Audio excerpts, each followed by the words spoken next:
Welcome back to the deep dive. Our mission is always the same. We take the dense source material you send our way, the books, the research, and we pull out the essential, actionable knowledge. And today we're really cutting to the chase on professional expertise, specifically within education. That's right. We are going deep on the principles of what's called instructional supervision, and we're leaning heavily on the work of Marzano, Frontier, and Livingston. And for you listening, think of this as a shortcut, a way to understand a really critical shift that's been happening. We're not talking about supervision as some kind of checklist. No, right at all. The whole scope here is about how modern, effective supervision can actually accelerate a teacher's development. It's about moving past simple rating systems. Right, the high-stakes stuff. Exactly. The goal here is to build a learning atmosphere, high support, high challenge, a place where educators actually feel empowered to get better all the time. Okay, so let's jump right in because this starts with a philosophy that completely changes the supervisor's job description. The source is called Supervision that develops expertise. It's a total paradigm flip. It really is. So what's the core idea? Chapter 1 lays it out perfectly. Effective supervision has to, and I mean has to, prioritize assistance above evaluation. Assistance above evaluation. Yes, and that's not just a preference, it's a strategy. Think about it. If your boss's main job is to judge you, to grade you... You're going to put on a show. You'll only do the things you know you can't fail at. Precisely, you close the door. But if their primary role is to help, to assist, that creates safety. And safety is, the absolute prerequisite for taking risks and actually improving. That makes so much sense. Yeah. But I imagine that assistance can't just be a free-for-all, right? It needs some kind of focus. It does, and that's where stated objectives come in. They're essential. Without clear, defined goals that everyone's agreed on, the teacher's efforts are just scattered. And the supervisor's guidance is probably pretty useless. Right. An objective like improve classroom management is just, it's too vague. It means nothing. A stated objective would be something like, by next month, Sarah will use 3 specific nonverbal cues to cut down transition time by 15%. And that's something you can actually measure. It is. And we see this with the case study of Sarah. She was really struggling with student attention. Her classroom felt, well, a little chaotic. So the old model of supervision would have just been a note in her file, right? Needs to improve engagement. Exactly. Yeah. Which helps no one. But with this model, the supervisor collaborated with her. They watched a video of her teaching together, that's the assistants, and they pinpointed the exact moment things went off the rails. During the transitions between activity. That was it. So the strategies became targeted. Use a visual timer. Stand near this group of students. Use the specific phrase. It turns a vague judgment into collaborative, practical problem solving. Okay, but this brings up a huge point. For a supervisor to do that, they have to know what they're talking about. They have to be an expert, too. That's the engine of the whole model from Chapter 3. The knowledge base for teaching. You can't give that kind of granular help if you don't have that deep knowledge yourself. You really can't. The argument is that supervisors need what they call a strong foundational knowledge, and that's not just knowing the curriculum.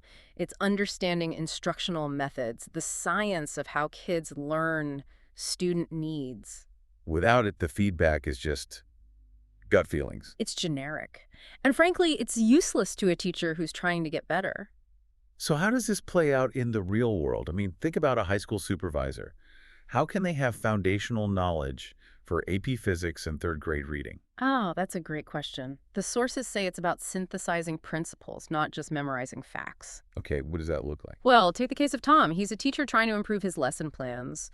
A supervisor just doing a compliance check would, just tick a box. Yeah. Plan submitted. Done. But a supervisor with that foundational knowledge knows what an effective plan looks like for any subject. It needs specific goals, it needs interesting activities, and critically, it needs efficient ways to check for understanding. So they don't have to be able to teach the physics lesson. No. But they have to be able to spot the elements of a well-designed lesson, no matter the content. Exactly.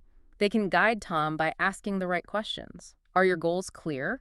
How does this connect to what they learned yesterday? Is this evaluation method the best use of your time? It connects the principles of learning to Tom's specific content. That's a great transition into the mechanics of all this. Here's where it gets, I think, really interesting. Let's talk about focus, feedback, and practice. This is Chapter 4, and it's so important because it explains why most feedback in professional life just fails. It just doesn't stick. Right. And the reason is, it's not focused. The sources call for specified feedback. It has to be incredibly clear and targeted. If you tell a teacher to fix 5 things, They'll fix 0 things. 0. You have to pick 1, maybe 2 things that will make the biggest difference in the very next lesson. And crucially, it has to include actionable advice. It can't be an observation. It has to be a recommendation they can use tomorrow. Yes. The example of Emily is perfect. Her supervisor noticed she was great at correcting students, but not so great at praising them when they did the right thing. So instead of saying, be more positive, which is useless, That feedback was incredibly specific. In your next math lesson, I want you to make 5 explicit positive statements right after students follow an instruction. that's a directive you can actually follow. Yeah. But let me push back on that. Doesn't that feel a bit like micromanaging? Like you're telling a professional how to talk? That's a fantastic point. And the distinction the sources make is that this is a shared experiment, not a command. An experiment. Yeah. The supervisor is saying, let's try this just for a week and see what happens. Let's measure the result. The goal isn't to force one style of teaching. It's to test a specific lever for change and see if it works. And then they follow up. Of course.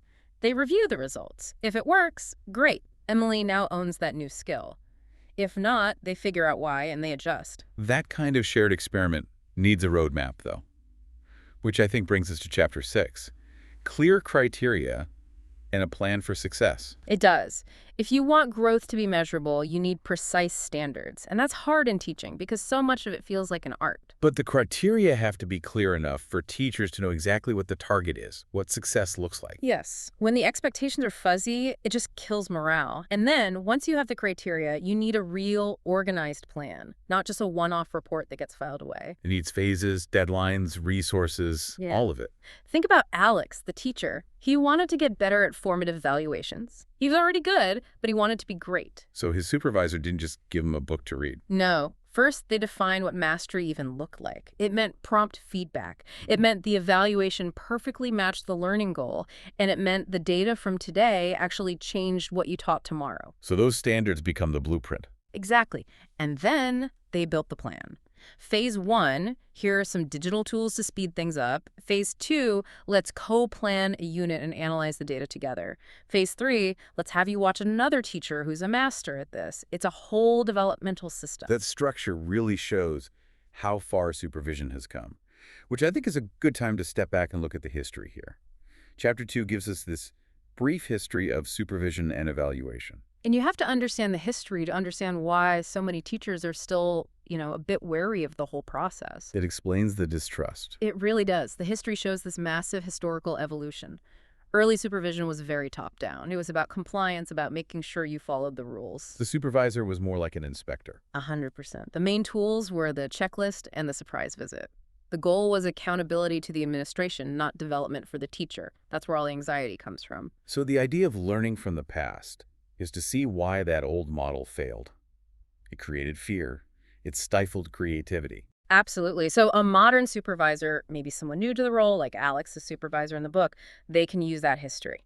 They know that their very first job is to build trust, to show everyone, hey, I'm here to help you grow, not to catch you messing up. That changes the entire culture. From day one. And speaking of culture, a huge part of this new model is realizing the best expertise isn't always in the supervisor's office. It's in the classroom next door. Exactly. Chapter 5 is all about creating opportunities to observe and discuss expertise. Peer observations. It's one of the most powerful and honestly cheapest tools there is. When a teacher watches another teacher, it's relevant, it's real, and it's way less intimidating than a formal observation. And the magic isn't just in the watching, is it? No, it's in the conversation afterwards, the collaborative discussion. That's where they can break down what they saw and figure out how to apply it. The feedback comes from a peer who gets it, who lives the same daily reality. Let's talk about Laura's case. She was struggling with using technology to keep students engaged. Right. And the solution wasn't some generic online course. She went and watched a colleague who was amazing at it, who used the simple gamified system. And she saw it in action with real students. She saw the exact steps, But more importantly, in their discussion afterward, they talked about the timing, not just what tool to use, but when to use it for the biggest impact. Laura tried it in her very next class and saw a huge difference. You just can't replicate that kind of immediate transfer of skill. You can't. And that leads us to the final piece of the puzzle from Chapter 7, which is maybe the most important: identifying expertise. This is where the whole system shifts from just fixing problems To actively finding and celebrating what's going right. You have to intentionally identify strengths. Recognizing what your best people do well isn't just a nice thing to do, it's a strategic move. It professionalizes the whole environment. It does. And then once you've found that expertise, you have to leverage expertise. You institutionalize it. You have those expert teachers mentor others, lead workshops, and share what works. That's how you raise the standard for everyone. And the example of Mia just nails this. She's a master of project-based learning.